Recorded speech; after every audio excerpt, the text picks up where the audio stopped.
Hoy, con Acotar, te enseñaremos a hacer un correcto análisis de sitio en esta cuarentena.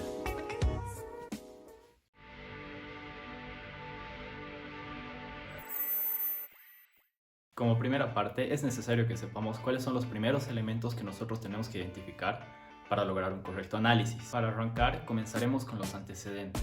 En este punto es donde vemos la historia del lugar en el cual vamos a intervenir. Podemos resaltar diferentes hechos que nos cuenten datos históricos, tal vez hechos culturales importantes del lugar o tradiciones propias. Todo esto nos ayuda a enriquecer y entender mejor el lugar en el cual nosotros vamos a intervenir y qué podemos rescatar y en un futuro tal vez incluso utilizarlo de idea fuerza. Ubicación. En este punto veremos dónde se encuentra ubicado nuestro proyecto.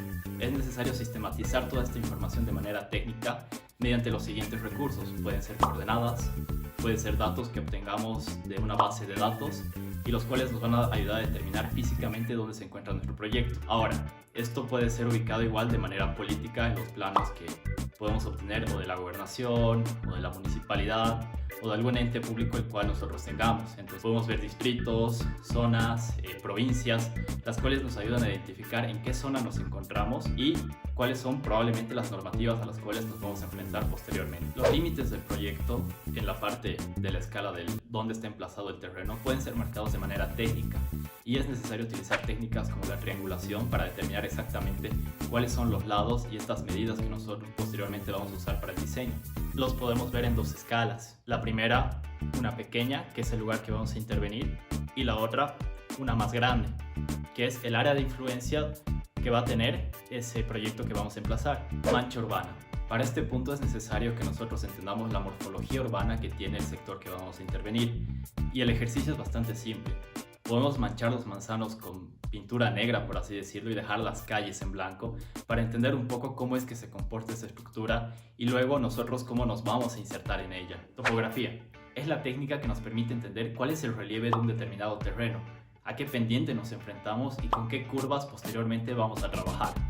Las curvas de nivel son el elemento técnico que nos van a ayudar a entender cuál es el punto más alto del proyecto y cuál es el punto más bajo en todo su terreno. Y de esta manera, cómo es que nosotros nos vamos a insertar en él. Son estas plataformas que vamos viendo y se van armando. Y según la necesidad que nosotros tengamos y la escala que realicemos, pueden tener diferente altura y pueden estar o más ceñidas o más separadas. Mucho va a depender de la escala que nosotros vamos a intervenir y de lo que necesitemos.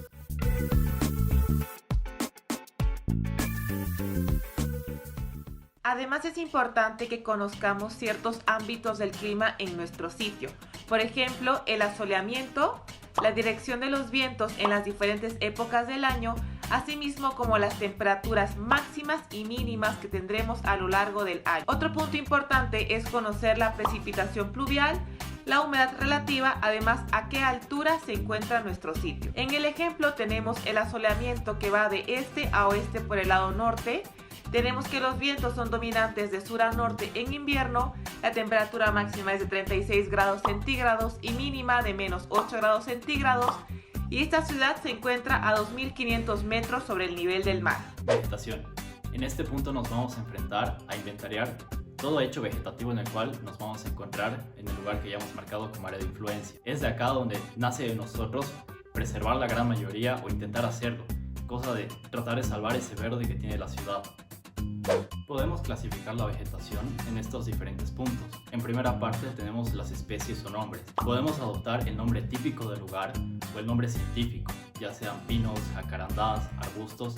Va a depender mucho de qué es lo que estemos buscando para inventariarlo. Luego tenemos los tamaños. En esta lo podemos categorizar de tres maneras bastante simples: vegetación alta, vegetación media y vegetación baja.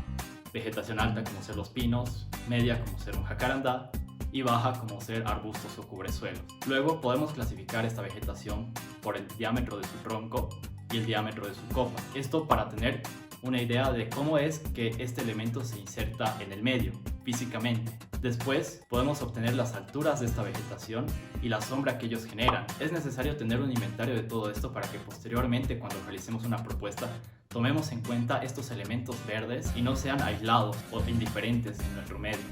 Y por último, la compresión de las masas vegetales nos ayuda a entender que, luego de que hayamos recopilado todos los datos vegetativos, podemos comprender que un gran conjunto de árboles pueden estructurar una ciudad y nosotros en el proyecto que realicemos nos podemos adherir a esa estructura o podemos proponer que ésta se amarre con la nuestra. Entonces, tomar estos puntos necesarios son bastante importantes al momento luego de proponer y rescatar estos hechos.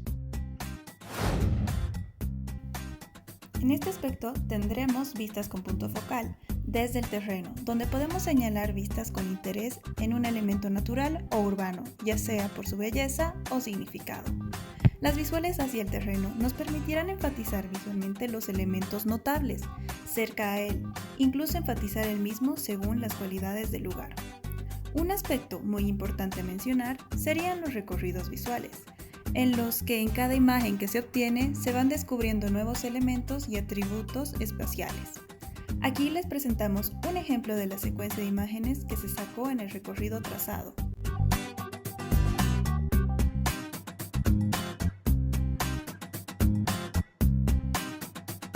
Ahora bien, analizando los espacios, podríamos clasificarlos en espacios cerrados, espacios semiabiertos y espacios abiertos. Cabe mencionar que estos pueden ocurrir con elementos naturales o construidos. Para continuar con nuestro análisis es importante que evaluemos nuestra vía. Esto lo vamos a hacer mediante una clasificación de las mismas.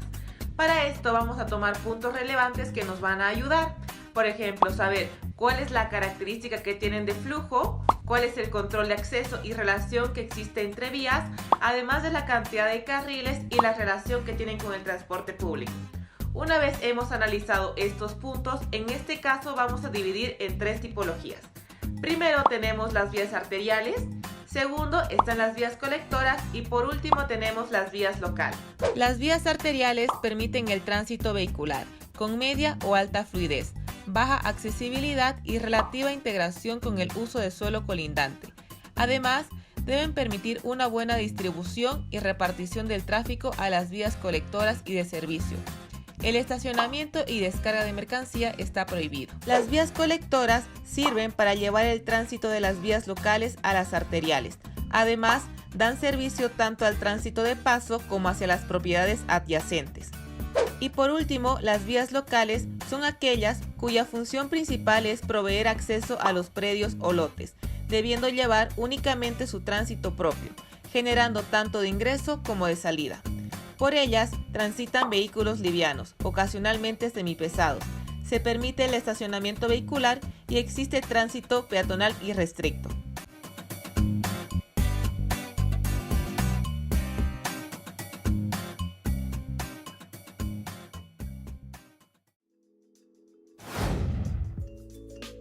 Con la recopilación de datos obtenidos en este caso de agua potable, podemos trazar los criterios de distribución, canalización y o conducción, fuentes de captación y otras soluciones de provisión de agua. En el alcantarillado sanitario y desagüe pluvial, trazamos criterios de recolección de aguas negras y pluviales, y si se puede, analizando las ventajas y desventajas de la canalización y o conducción. En el aspecto de la energía eléctrica y alumbrado público, podemos tomar en cuenta criterios de conexión pública, puntos de iluminación y criterios de aplicación, de la misma manera que los anteriores criterios. También podemos incluir otras instalaciones como ser gas domiciliario, teléfono, televisión y otros. Una vez obtenidos todos los puntos anteriores, ya podemos plasmarlos en el plano, para iniciar el proyecto y saber los lugares de conexión a cada uno de ellos. Además es importante que analicemos el uso de suelo de nuestra área de estudio. El uso del suelo determina las actividades que se llevarán a cabo dentro de los predios. Estas podemos clasificarlas y agruparlas en diferentes tipologías. Como primer tipología tenemos la parte de residencia, que es donde se encuentran las viviendas. Nuestra segunda tipología es la parte de comercio, donde se lleva a cabo lo que es el abastecimiento, con espacios como tiendas de barrio, mercados, centros comerciales, etc. No debemos olvidar nombrar lo que es el equipamiento, que en esta oportunidad lo dividiremos en 2 variables. Primero, educación y como segundo punto tenemos la salud. También es muy importante nombrar lo que son las áreas verdes, que comprende espacios de parques y áreas protegidas. Como quinta tipología tenemos lo sociocultural, comprendido por espacios como museos, bibliotecas, teatros, etc. Es también importante nombrar la recreación, donde agrupamos cines, salas de juego, balnearios y otros puntos. Y por último tenemos la parte de asistencia, comprendida por lugares como asilos, guarderías, etc.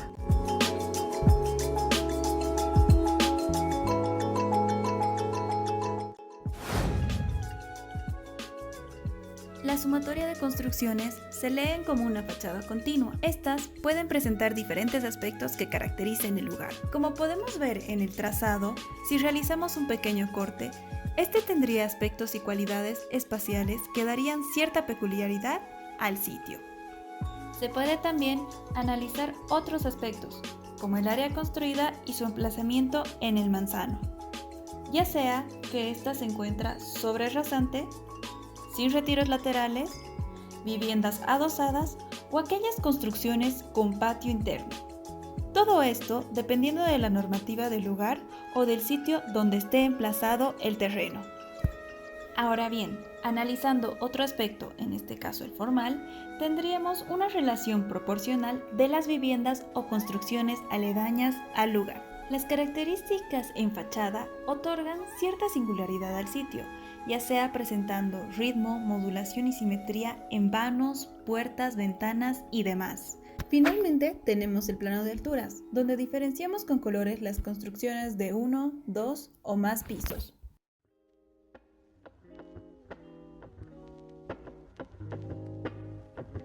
La normativa es el punto en el que normalmente los arquitectos nos tenemos que enfrentar y nos marcan las reglas de la cancha. Normalmente lo consideramos como obstáculos, pero hay que tratar de sacar el máximo provecho a lo que la normativa nos establezca. Normalmente las encontramos en reglamentos de la municipalidad, de la gobernación, de la provincia, depende en qué región nos encontremos. Pero el buscarlos es bastante importante porque nos marcan, como les decía, las reglas de la cancha. En primera parte podemos tener el uso de suelo. ¿Qué es el uso de suelo? Son los diferentes tipos de uso que se le puede dar en un sector de la ciudad. Entonces, un sector puede estar determinado solamente para uso comercial, otro para uso residencial, o nos podríamos enfrentar incluso que ese sector solo es de áreas verdes. Entonces conocer esto nos ayuda a entender qué es y qué no podemos edificar en ese lugar. El COS y el CUS. ¿Qué son estos dos nombres bastante raros? Son la relación probablemente de volumen de construcción que nosotros podemos realizar. El COS nos habla de la relación que nosotros podemos tener en planta baja y el CUS la relación en altura, por así decirlo, porque el COS trabaja en relación al CUS. El COS determina qué superficie de planta baja nosotros tenemos para edificar y el CUS cuántas veces que esa superficie se puede llegar a repetir. Entonces tenerlos en cuenta dentro de la normativa va en relación a qué tanto podemos edificar. Las alturas normalmente nos están normando qué tan alto podemos llegar con una construcción. Entonces es necesario establecer esos límites para saber qué tanto podemos proponer y esto igual va en relación del COS y el CUS. Los retiros normalmente nos marcan cuál es el límite de lado a lado que tenemos que dejar para recién edificar. ¿Qué quiere decir eso? Que de un lado del lote A tengo que dejar cierta distancia porque así me lo da la normativa. Y por último tenemos las cesiones. ¿Y qué son las cesiones? Es el porcentaje que cuando hablamos de proyectos bastante grandes, urbanos, nos obligan a ceder cierto porcentaje para devolverlo a la ciudad. Y bueno, ¿en qué se devuelve? Se devuelve en áreas verdes, vías y en equipamiento. Cuando hablamos de equipamiento nos referimos a escuelas, hospitales. En áreas verdes son nuestros parques y en vías son tanto los usos vehiculares como las peatonales. Son nuestras aceras, son nuestras calles, son nuestras carreteras. Entonces comprender estos porcentajes que normalmente nos norman nos va a ayudar a entender cómo es que luego van naciendo ciertos elementos en la ciudad que son de espacio público. Espero te haya gustado el video. Normalmente un análisis de sitio depende mucho de la escala y los requerimientos que nosotros tengamos, qué tan rigurosos queremos ser y tenemos que serlo. Muchas veces no necesitamos estos puntos porque la escala de intervención que tenemos no requiere tanta rigurosidad. Es por eso que es necesario que ustedes determinen qué es lo que necesitan y qué es lo que no. Hasta la siguiente.